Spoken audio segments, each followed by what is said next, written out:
Karishma. Hi, Maithili. It's so nice to have you. Thank you for joining us and taking time from what I know is a very, very busy schedule. It's a pleasure.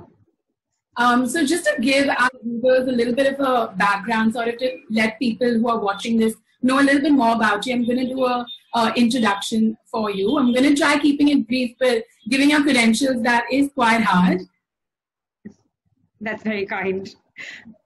Karishma is a barrister at 39 Essex Chambers in London. She's triple qualified with rights of audience in India, England, and DIFC courts in Dubai. Karishma spent the first few years of her practice as a litigator at the Bombay High Court before relocating to England in 2009. Her home court in England is the Commercial Court, and for those who don't know, that's a division of the High Court. She is an extremely successful commercial practice, particularly in the business and banking cross-border dispute section. Her practice is split about 50-50 between litigation and international arbitration. Yes, she's superwoman, she does it all. Karishma is ranked in Legal 500 for the year 2020 as the leading junior for commercial litigation. She is also an alumnus of the prestigious London School of Economics, where she also taught commercial law. Karishma, it's such a pleasure to have someone as inspiring as you here with me today. Thank you for joining us and doing this. Your journey personally to me has been very inspiring, and it inspires me a great deal. And so you sharing it today with everyone here is bound to inspire many young women keen to navigate the world of counsel practice. So welcome to her forum. Thank you. Thank you. It's a pleasure to be here. And more so for a fellow member of my chambers in Mumbai. So it's nice to be interviewed by you. Thank you. Yeah, for those who don't know, and actually that's my first question, so let me just get right to it before I say anything more. Karishma, you started your journey in counsel practice in Mumbai from the chambers of Janak Dwarkadas. You did an articleship at Bharia Gandhi and then the chambers of Zal and Dhyarjina. And for those who don't know, that's also the chambers I'm in, and so that's what Karishma meant. How did these experiences help you evolve as a lawyer? And what were your biggest takeaways from these? I think my foundation in Mumbai has held me in good stead all through my legal career, including in London. And the biggest takeaway is the advocacy. There is no dearth of work in India, and there was no dearth of work as a junior, especially for juniors who are willing to go to court. And I think that really stands out in terms of what we could offer when I at least moved to the commercial bar in London, that didn't have quite as much advocacy experience. So let me give you an example.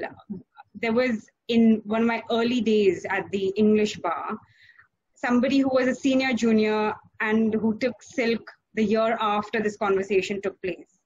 And they said to me that something they were involved in settled at the steps of the court I think that was in Manchester. And I thought, that's a good thing, the matter is settled. And they said, no, but I needed the advocacy experience. And really that is what stands out in terms of having one's foundation in India. And it's great. So it's something that I enjoyed very much. I also did an articleship at a fantastic firm, Bharia Gandhi, at the time. And they rotated us between commercial law, conveyancing, and litigation.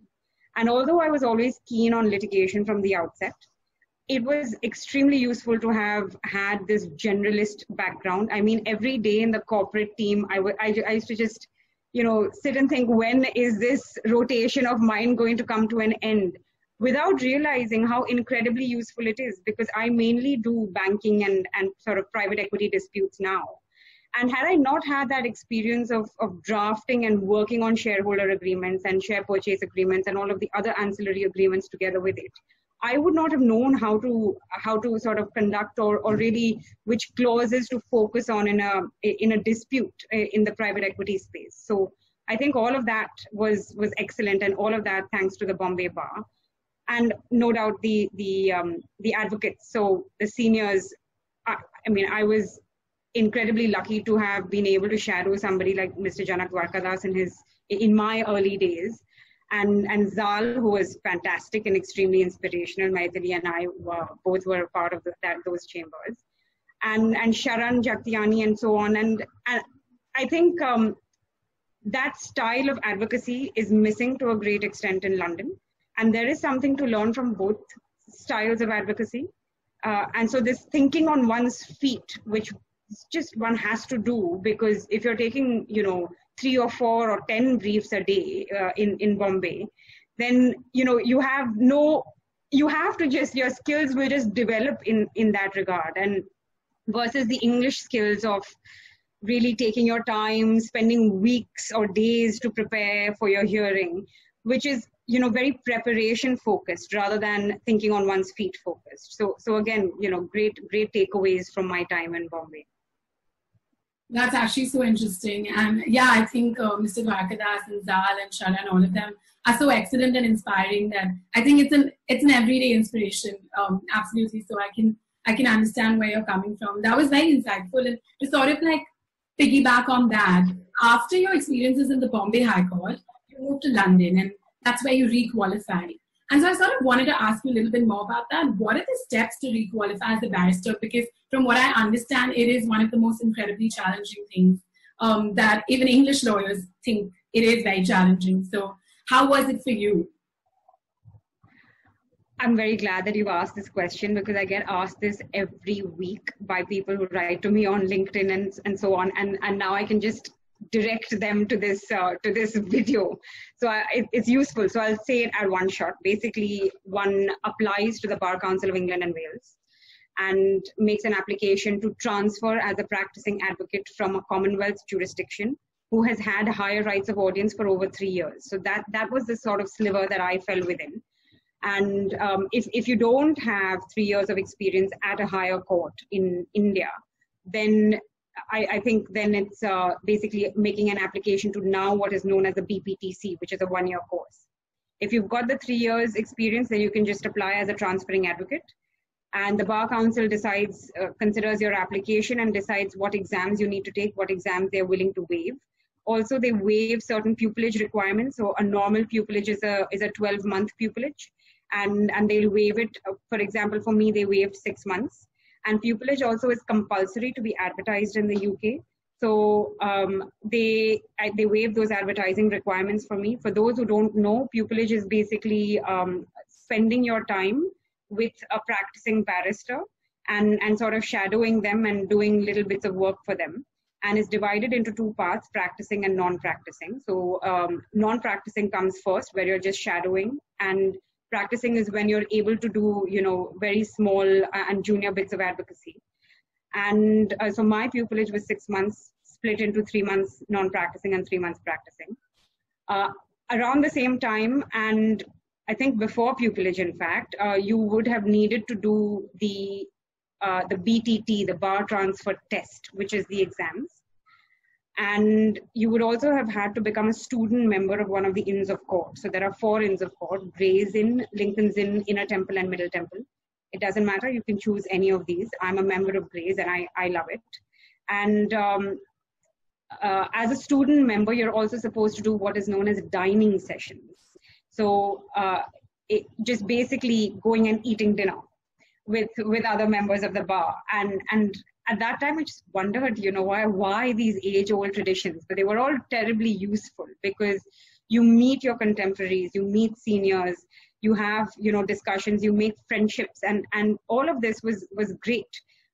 Because when I moved, for example, from the Bombay High Court to London, I felt a bit lonely walking down Gray's Inn, not knowing anybody, and I missed Fort, I missed the buzz, I missed being able to say, oh, hello, on the street. And so these dining sessions were useful, because now through them I made friends, and I no longer felt that loneliness, and was able to speak, and also able to speak to somebody, just call up somebody and say, hey, I think I'm in a little bit of a tricky situation. How do you think I should handle this? So again, so all of those requirements also needed to be fulfilled. I think they are now changing the dining requirements, and those who are now interested will have to look up what the new ones are. But the inn will tell you, once you're a member of the inn, what those requirements are.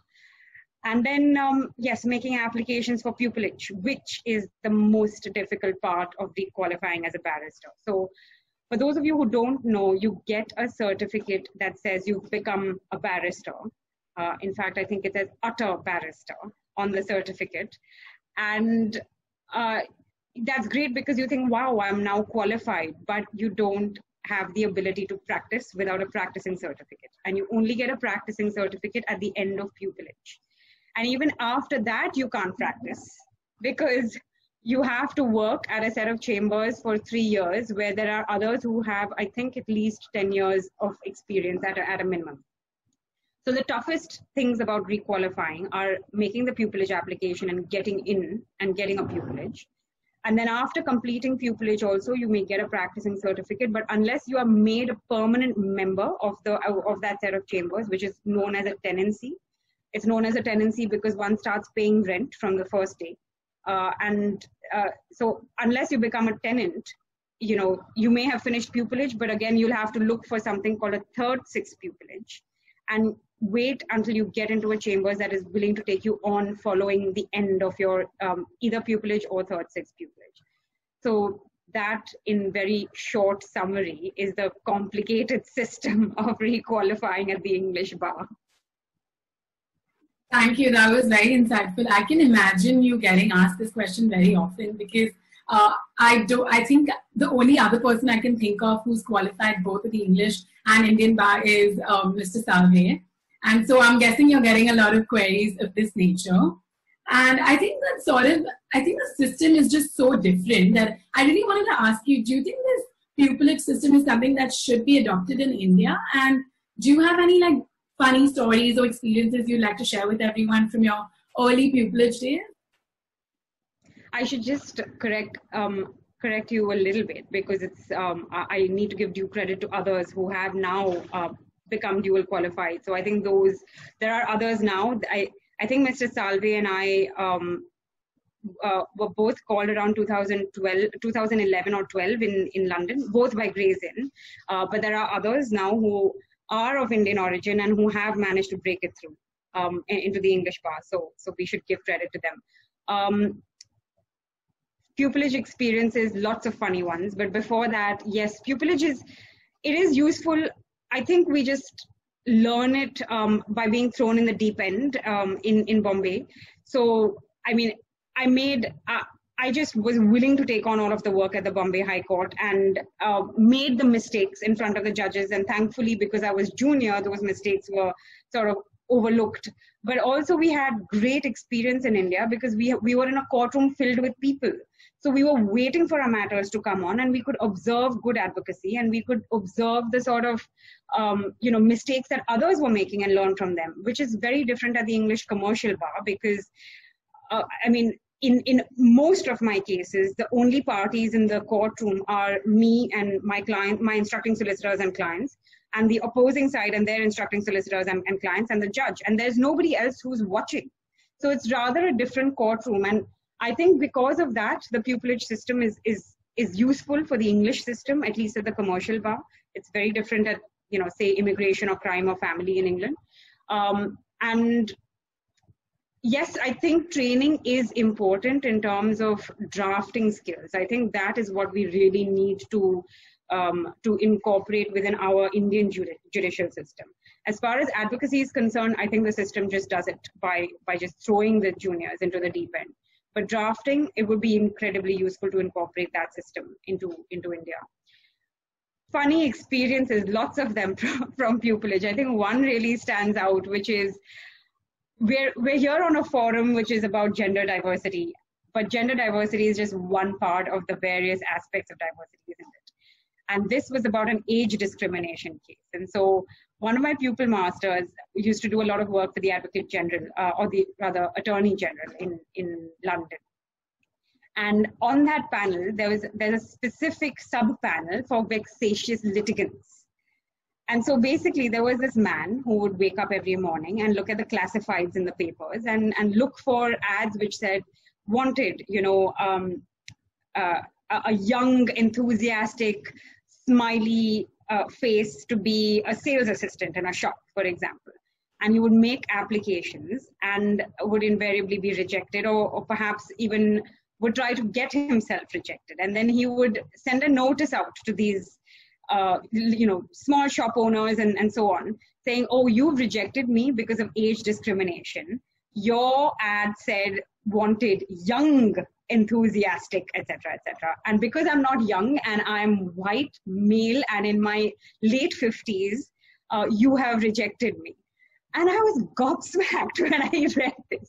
But this man had filed nearly 100 petitions and had even bought a Bentley by receiving money in settlement from all of these shop owners who were happy to sort of just get short of this kind of a problem and were not better informed. So that was one of the funniest experiences from my pupillage. Wow, that is hilarious. And to buy a Bentley for the cost, I mean, that's a fast track way to buy a Bentley, definitely much faster than council practice.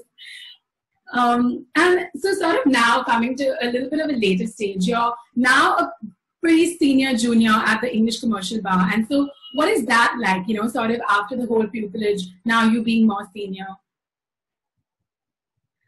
It's great. I've sort of come into my own skin. It's a lot more comfortable. I know how to navigate all the complicated procedural rules that were different from India. While I think the substantial law is similar, the substantive law, procedurally it was rather different. So that and navigating all of that is a lot more easier. It's also fun because it's just great cross-border work, and I think that is also. I feel lucky because, again, thanks to my Indian roots, that I'm able to do all of this, because I mainly represent Indian companies and Indian multinationals in English law disputes. And I recall during one of my early days at the Bombay bar, a senior moved from Bombay to Delhi, and they said, Karishma, it's incredible because in Bombay we're just so holed in and it's great commercial work, but in Delhi we get work from all over the country. And I thought that was quite exciting. I was still in Bombay. I didn't think that I was moving to London anytime soon. And when I moved to London, I totally understood what she meant, because it's just this incredible cross-border work that comes in. And every dispute that I have, nearly every dispute, whether it be litigation or international arbitration, one leg of the dispute tends to be at the NCLT in India. And again, that is exciting because there are two jurisdictions to be straddled. There's a lot of strategy that is involved in terms of which one one needs to progress, which one doesn't want to, etc. So I think that is the most exciting thing about being a senior junior in London. And 39 Essex, I think, also makes it easy because they're a really good international set. They've got offices in Singapore and Kuala Lumpur in addition to London. So they get me. They understand the international nature of my practice. And they were very inclusive as well. So I think that has also made it a lot more enjoyable. That's very exciting to hear. I think that your perspective in having the benefit of both the Bombay and the English practice is very useful to this conversation, I feel. But sort of now going a little bit away from litigation and to what constitutes the more other 50% of your bulk of practice, I wanted to talk to you a little bit more about your international arbitration practice. And in the sense, in a very comparative sense, and I know you also appear in DIFC courts in Dubai. So you're basically, through international arbitration, your practice at Bombay, England, and DIFC courts, meeting lawyers trained in all parts of the world. And so I sort of wanted to ask you this question, since I have the benefit of having you here, is that how do you compare the Indian practice on a global parameter?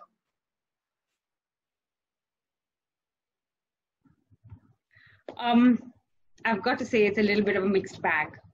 Sometimes it's very good, and sometimes I'm in the room sort of thinking, I just wish that, they would have done a better job. And I think that's mostly because of preparation, the point I made in the beginning, because the nature of the practice is completely different in both, in England and in India, right? And I wouldn't just say England, I think I would, say the DIFC court, Singapore, etc. also spend a lot of time preparing for international arbitrations, whether it be a trial or even an interim application. Now, especially a trial, you are lucky in India if you've got cross-examination experience as a civil commercial counsel. And there's a lot of application experience, but not that much cross-examination experience. And so I think that stands out because some of the other lawyers, for example, English barristers would have more cross-examination experience, but less application experience, for example, than Indian advocates. And that, when one is cross-examining, you really need to have put in those hours of preparation. So that's also something that stands out. That said, I think international arbitrations, yes, of course, I would say every Indian advocate is as able to, if they only, spend the time on their prep, able to, match or be at par with their English counterparts. The DIFC court, however, is a completely different ballgame because they've really modeled it along the English procedural lines. And that means, so for example, I was instructed in this 300 million freezing injunction about 5 days before the lifting of the freezing injunction, so before the return date. And I was just thinking at that time, I don't think that I could have just hit the ground running had I just been an Indian advocate, because all of the procedural aspects, such as, drafting of the skeleton arguments, knowing the law, so very quickly knowing what the test in terms of lifting the freezing injunction is, and being able to tell the client immediately on the first day that these are the things that you need to give me and you need to help me out with, because clients take their own time, as we know. So I think things like that only come because certain jurisdictions have a much heavier influence of English law and English courts, and the DIFC court is one of them. But if one is able to come up to speed with all of those procedural requirements, as well as the tests because every case that we do will have a legal test. So coming up to speed with that, I think an Indian would be just as good as somebody who is not Indian. Honestly, when I'm listening to you talk about all the work you do, I sometimes just feel like you're literally Wonder Woman. I don't know how you manage it all, like rotating between all these jurisdictions and just doing it so seamlessly. I mean, you're making it seem very seamless. Can I just interrupt here to say technology, and it's really worth investing in the technology. So I split my time between Mumbai and London. So I spend a couple of, or maybe about 3 to 4 months of the year in Mumbai, which is during the English court vacations. And when I started doing that about 4 or 5 years ago, I invested in the technology. And so my juniors in Bombay have access to the same version of the documents that I'm, accessing in London. And of course, it makes it much easier that we have access to all of the, not just the judgments, but also the English law textbooks online. But it is certainly worth investing in technology, getting it. So for example, and I can't say this enough, the life changer actually was getting Google Drive for me on my phone. It's a paid version. You just need to make that investment, pay for it. But at least so I was once boarding a flight, got instructions, got, the papers, and they were saved on my server. All I needed to do was just swipe that particular folder so that I could read all of that on my phone on the flight, on a long haul flight. And I would have wasted all of that time if I would not have invested in the technology. So it is really worth doing all of this. And also there's this, Adobe Pro and Adobe Expert. They're two different softwares, also very good, both of them. I don't want to be advocating for any, there may be many others, but I'm just saying, please invest in technology. Yeah, technology has been definitely the game changer, I think, in making things smoother in that sense. And being able to even work from home is just thanks to technology in that sense. This sort of is coming back to her forum and the ethos we have around it. The question sort of on those lines. The bar room, and I've felt this very often, and I'm sure you have, is dominated by men in a lot of ways. So did that ever daunt you? And also sort of as a second part to that question, how do you deal with gender bias that you might encounter? Because I think a lot of times this comes from superiors or seniors, and do you sort of let it be or do you call it out? How do you handle it in this sort of work situation? I just don't pay attention to it. And I think that's worked. And I've never felt actually any less because I'm a woman. And I think that mindset has carried my practice a long way. And that's what I would encourage everyone and all of the, all sorts of girls who are, or women who are watching this, those who are older people and watching this. We just spoke about age discrimination as well, or any, any other sort of bias that you think you may face. Just don't think you're facing it.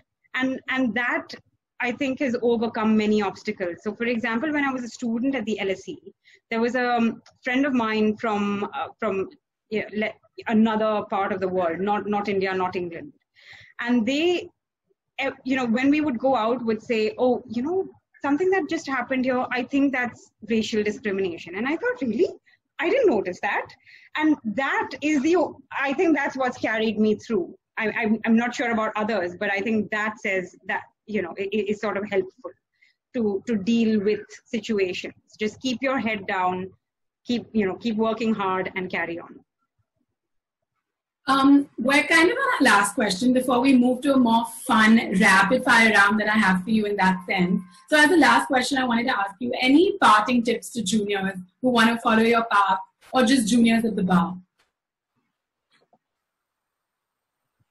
Don't say no to work. Whatever comes your way, just do it. And I'll give you an example. My head of chambers, he was sort of planning, this is my ex-head of chambers in my previous one in London.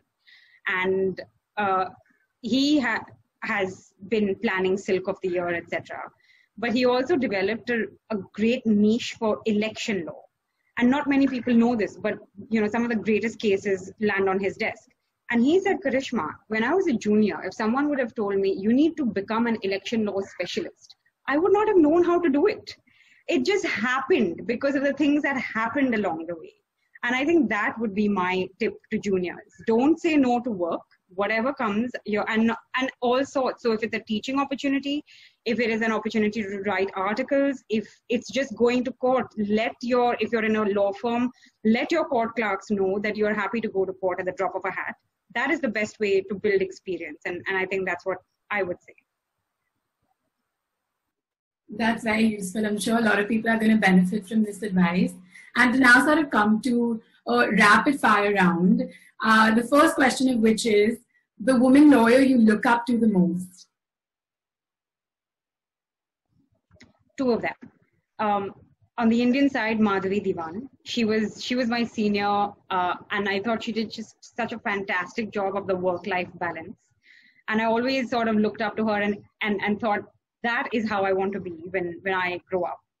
And the second is Christina Mikolos. I don't think she knows this. She's a QC in London at 5RB, 5 Raymond Buildings, and really excellent in sort of media and that kind of law. And we were in the same building, so 4 and 5 Raisin Square, where I was previously, and 5RB were just above and below each other. And she was great. She managed work, and she also managed to become to sort of convince the age-old system of benchers. So, every inn of court has a bencher. And she said, why do people need to be a QC to become a bencher? Why can't senior juniors become a bencher? And she lobbied, and I think she had her way. She became a bencher when she was a senior junior, but also took Silk after that. So she's my other inspiration in England. The next question is your favorite woman lawyer who's a TV or movie character. Ally McBeal. I grew up watching that, and I loved that serial. Yeah, me too. I like it as well. And so the next question is favorite way to unwind on a Friday? Oh, this is a very sad answer because my Friday evenings are generally spent working. But I think going out dancing, if I'm not working, would be a nice way. Now, because you actually have appeared in so many courts across the world, this question is specifically designed for you. Most beautiful court in the world, in your opinion? Wow. I think the Central Court at the Bombay High Court.